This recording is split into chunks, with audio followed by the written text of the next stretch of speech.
This has been a long time coming. I'm sorry to have kept you on the dark for so long, for deleting all the posts I made and keeping quiet about this. I was not ready for the amount of backlash that came my way, and also wasn't in the right mindset to where I could properly explain myself, so I chose to only come back once I felt as though I could show you meaningful progress and know that I wouldn't make the same mistakes again.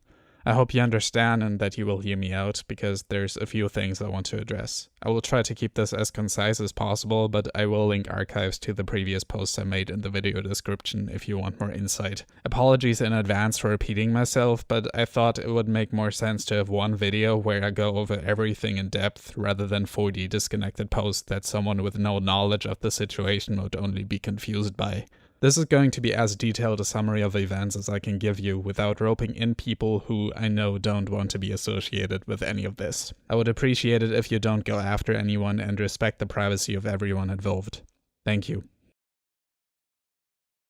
Back at the end of 2018, I met this person online who was unlike anyone I've ever met before. They spoke their mind like no one I knew in real life. They had amazing talents that I knew would get them far in life. They had a great sense of humor. The only problem was they were underage. Now for context, the age of consent where I live is 14. I brought this up before in a now deleted video, and I said before that this is something I disagree with, but it is true. And I think it impacted a lot of the choices I made along the way, as I tried to justify it in my own head many times, refusing to acknowledge that there may be something wrong with the relationship between a then 19 and this 15-year-old. Because at that point I had already fallen for this person and tried really hard to be with them. I would go days without going online to somehow get them to notice me. I would ask around their friends if they felt about me the same way, and it worked. We started dating. This was all online, by the way, and it was great. I couldn't have been happier, and because the environment I grew up in didn't make me think there was anything wrong with our relationship, I never really questioned it either.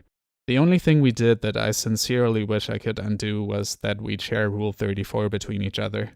This was meant purely as a joke between us. I had no sexual intentions whatsoever, but it did happen, albeit that it started back when I didn't know their age yet. I didn't think anything of it at the time, but I understand now that it was completely inappropriate, and I will take full accountability for it.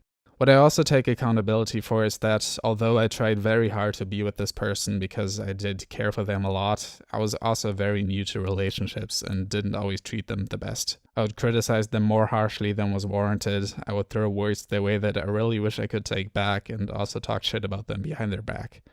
I was not a good partner, and they rightfully cut ties with me after a while, which was when I started to develop feelings for another person who was 17 at the time. Now, whether you agree with an age difference like that or not, the fact of the matter is that I didn't tell anyone about either of these people and my feelings for them, because part of me knew that even those close to me wouldn't look too kindly upon it. What I want to stress though is that I did not fall for them because of, but despite their age, and because I was extremely lonely and desperate for anyone to be with me.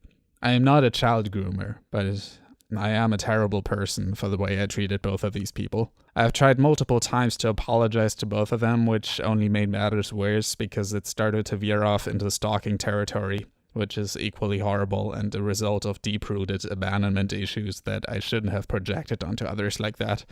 And I'm sorry.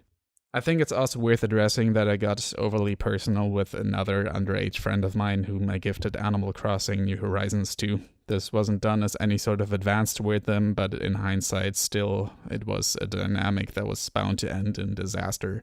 Which it did, when I brought up my issues with the previous two individuals to them. We haven't talked since. If you're listening, I'm sorry for weirding you out. That was not my intention, and I hope you're well. I knew this person through a now deleted Discord server called Garfield's Clubhouse, on which I would talk to a few select friends I've gotten to know through another server where I would also share Rule 34 from time to time. Again, I wasn't aware this wasn't something I should be doing when I first sent Rule 34 to my ex, but by now I was so fed up with people calling me a child groomer that I almost sent this stuff out of spite, although the main purpose of this server was to have a little group of friends that I could talk to about my problems. When details about my relationship with the minor became public, however, the group felt betrayed because I never went in detail as to what exactly happened back at the beginning of 2019, so they rightfully felt manipulated and betrayed, which was not my intention. I would like to apologize for not being more honest with you, should anyone from that place be watching this video, and for roping you into something you probably didn't want to be. I'm sorry. The mistreatment of those close to me didn't end with the two minors, unfortunately, as I also became extremely petty about the success of others and would undeservedly talk shit about them behind their backs, such as the Alpha J Show and Trafon. I will link their twitlongers in the video description, as I think it makes more sense to read their side of the story than to have me try and explain mine, as I really don't want to diminish anything they've said. All I can say is that I'm sorry. I was a narcissistic piece of garbage that couldn't handle the amount of fame I had, and it's affected people I considered close friends as well, all because I was more concerned with my channel's growth than I was about the well-being of those around me. There's no excuse for it, especially the way I treated Trafon, to where I got others to bandwagon onto this hate train, all because I didn't like the way he handled his social media, without once considering how this must affect him mentally. I genuinely don't know how I could have let this go on for as long as it did, and one of the good things that came of this is that I'm not close with them anymore, because I clearly wasn't a good influence whatsoever. I truly hope the two of them are doing well, and I wish them nothing but the best.